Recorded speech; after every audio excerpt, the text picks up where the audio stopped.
Right, we're going to talk about petrol prices now with Ed Butler. Hi, Ed, from Wake Up to Money. Hi. What's going on? Right, well, it's been all about the human tragedy, of course, in the US over the last week. We've seen those pictures from Texas and beyond. Thousands of homes destroyed, 42,000 people in temporary shelters there.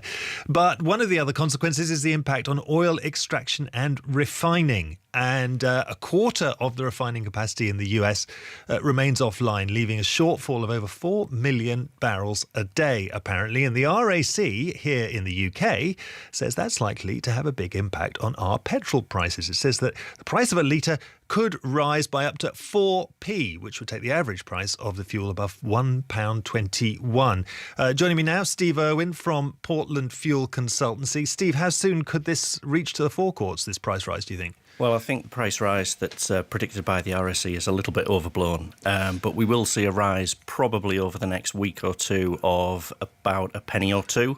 That's already priced in the wholesale markets, and we might see another penny because of the refinery. This is just outages. unleaded, this is not diesel?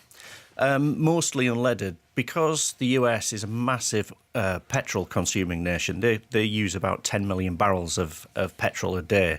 That's compared to the UK, where we use 300,000 barrels. So they use a massive amount more than any other nation.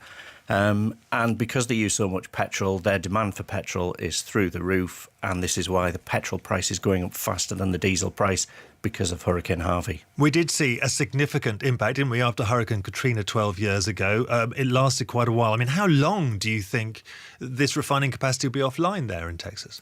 It's not going to be anything like Hurricane Katrina. We had reserves from the Strategic Petroleum Reserve in the US. They were released and around the world, but that isn't needed at this point because the commercial stocks are so high in the US. They've got over 200 million barrels of petrol in storage, so there's plenty of fuel there. Plus, there's tankers on the way from Europe and Asia to the east coast of the US as we speak to fill the void that has been created by the refinery outages.